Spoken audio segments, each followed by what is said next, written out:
Takže čaute ľudia, náš ďalšie videjka a som tu na mojej ploche v mojom úžasnom počítači, ako už môžete vidieť. A dnešného videu vám chcem ukázať, ako nainštalovať Chrome operačný systém. Surfoval som po internete, zistil som, že Chrome vyrába vlastne Google vyrába operačný systém Chrome. Zistil som si o tom niečo, je to vlastne počítač, ktorý bude to vlastne Windows, niečo ako Windows, ale budete mať iba internet, čiže pojete, zapnete počítač, za 5 sekúnd sa vám zapne, prihlásíte sa a ste v internetovom okne. Ja som ospravedlňujem, ja som trochu, mám alergie a všetky kokotiny tu lietajú. No, takže vlastne zapnete počítač a v momente vám naskočí internet a všetko sa robí v internete, dokumenty, máte tam hry, všetko. Takže ideme na to. Pojete na tieto dve stránky, ktoré budete mať dole v popisku, pojete na Oracle Literal Box. V tomto videjku si ukážeme, ako to spustiť vo Windowse, keď si to iba chcete skúsiť. Mám starý notebook, na ktorom to idem aj ja rozbehnúť a pritom, jak to tam budem dávať, to natočím, ako to dať do kompu cez USBčko. Ale teraz, ako si to skúsiť. Takže stiahnete si VirtualBox, pojete do Downloads. Stiahnete si pre Windows, alebo prečo máte. Funguje to na všetky operačné systémy. Vlastne teraz sa vám to stiahne, môžete si zaviesť túto stránku. Máte tu chromos.hexac.red. Pojete tu na dole, dáte si, že chcete ísť z Windows a potrebujete na to iba obyčajný WinRAR alebo 7-zip. Tak, a vy si stiahnete tú najväčšiu verziu do VirtualBoxu. Kliknete na to, začne sa to stiahovať, dáte tu na toto a download. Sťahovanie trvá dosť dlho, tak ja to zruším, pretože to tu už mám. Takže počkaj, keď sa dorobí VirtualBox. Takže tak.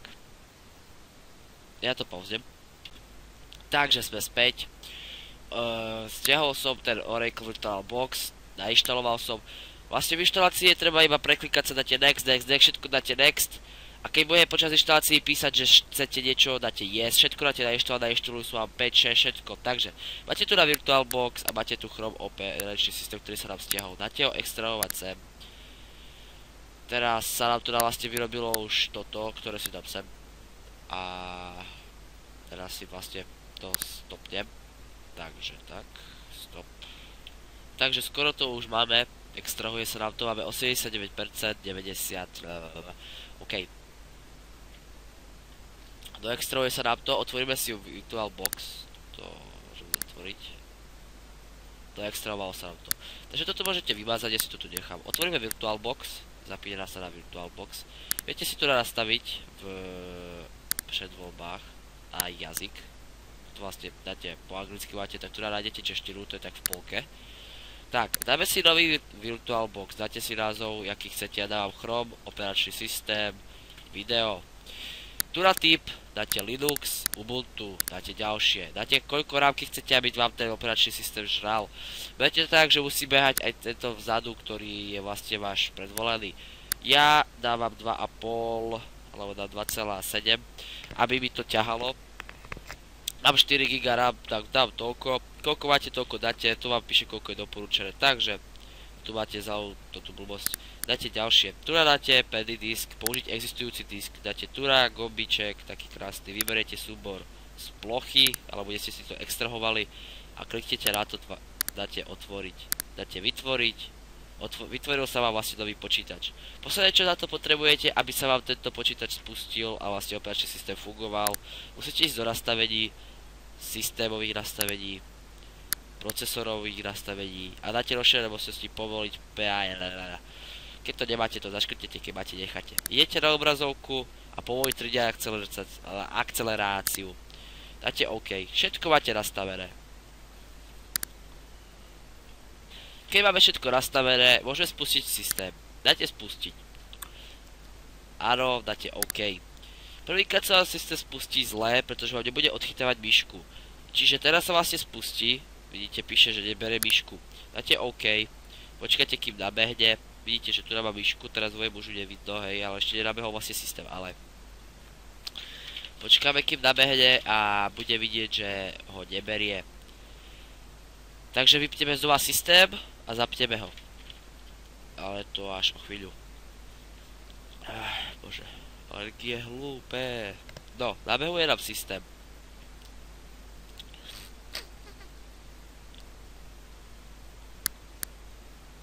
Máme tu na výšku, ktorú nám vlastne neodchytáva. Vidíte, že to neberie. Takže si to vlastne teraz zatvoríme. Dáme iba vypnúť. OK. Takže teraz. Takže jediné, čo potrebujeme spraviť, už je stlačiť iba tlačítko spustiť. Ja už som to spustil, aby ste to mohli vidieť. To mám zapnutý frames, neviem prečo. Takže stlačíte spustiť a naskočí vám tu na vlastne všetko vám naskakuje. Máte tu na, ako vidíte, Chromium. Takže tu si nastavíte jazyk, aký chcete. Myška vám na druhý pokus už fungovať bude, len nefunguje, pretože keď natáčam, to nejde. Takže ja to budem vlastne robiť iba to, čo sa dá a fakt ma to mrzí. Nechajte si americkú klávesnicu, internet, dáte pokračovať. Tu sa vlastne prihlásite na svoj e-mail a keď je, tak tu máte gombík Browse as Guest, ja vám to ukázať nemôžem, takže ja sa prihlásim.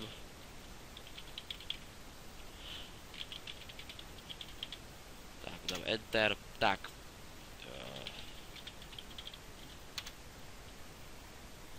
Tak, prihlasujem ma. Takže vlastne Chromium vám beží, ide vám aj myška, ale mne nejde, pretože je to drbnuté, keď natáčam plochu, nefunguje to. Takže ja si dám svoj obrázok, dám Enter. Tak. A vlastne vám už nabehol operačný systém Chrome, ako vidíte. Prebieha načítavanie. Vítam vás Chromebook, nový počítač o spoločnosti Google. Viete si tu pozrieť všetky návody, všetko. Potom to už iba jednoducho zatvoríte. Ja vám to ukážem na celej obrazovke. A potom už máte iba tu na gombík, dáte vyhľadávanie, viete ísť na Facebook.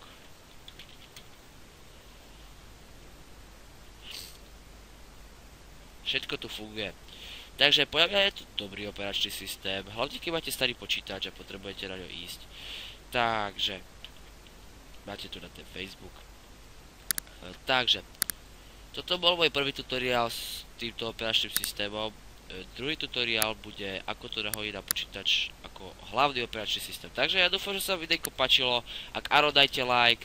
Ak niečo neviete, nechápete, podpíšte dole, čo neviete. Ja vám veľmi rád pomôžem a uvidíme sa u ďalšieho videjka. Takže čaute.